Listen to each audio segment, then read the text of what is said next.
Monsieur le Président. Je vous parle au nom de Kim Song-man parce qu'il est jeune comme moi, parce qu'il a une mère, des parents, des amis qu'il aime et qu'il est en prison injustement. Vous ne l'avez jamais vu, Monsieur le Président, et son sort dépend de vous. C'est pourquoi je vous parle. Il n'a pas grandi dans la violence ni la haine, Kim Song-man, mais dans l'amour de ses frères humains et dans la quête de la justice. Sa famille est chrétienne, pas seulement de tradition, mais de cœur. Il a milité au sein des étudiants chrétiens. Dans les universités américaines, il a découvert la démocratie. Il a lui-même défini son credo ici-bas. Je suis quelqu'un qui souhaite l'indépendance de notre pays et la démocratie. Je pense que cet idéal peut être réalisé dans un pays socialiste. Telle était sa conviction. Elle faisait de lui un opposant, pas un criminel, ni un espion.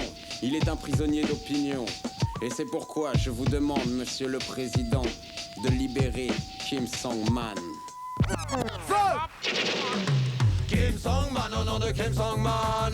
Kim Song-man, au nom de Kim Song-man. Encore une décennie, y'a pas de liberté d'expression. Et ça n'est pas bon, ça n'est pas bon. Et quand tu dis ce que tu penses, ils te mettent en prison. Et ça n'est pas bon, ça n'est pas bon. Parce que Kim Song-man, au nom de Kim Song-man, on vous parle au nom de Kim Song-man.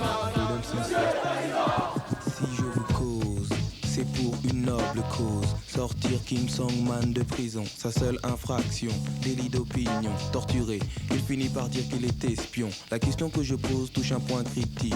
Que valent des aveux arrachés par la souffrance physique? À loi d'exception, tribunal d'exception, deux inconséquences qui ne font pas exception. Puis ont suivi des centaines de nuits d'agonie, de condamner à mort, on veut l'emprisonner à vie. Pour la souffrance injuste et la torture, pour l'attente car la douleur des siens dure, je vous demande au nom de l'humanité de libérer Kim Song-man.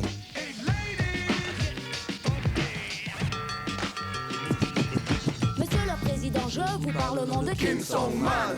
Détenu depuis déjà 5 ans, son crime est d'avoir une opinion et prôner un régime contraire au vote de la partie publiquement. Pour cela, il a été emprisonné et torturé, condamné à mort puis à perpétuité. Être démocrate de conviction et militer pour ses opinions devrait être légal dans un état respectant le droit de l'homme. Prisonnier d'opinion dans son pays, loin de ses parents et loin de ses amis. Les saisons pour lui se succèdent sans rien apporter de ce qui fait le bonheur de tous les humains. Dans la force de la Chine, que 34 années, c'est un homme de conviction, un homme de pensée qui peut servir les siens et son pays. Donc au nom de sa mère, au nom de sa sœur, au nom de ses amis à travers le monde, je vous demande, Monsieur le Président, de libérer Kim Song-man.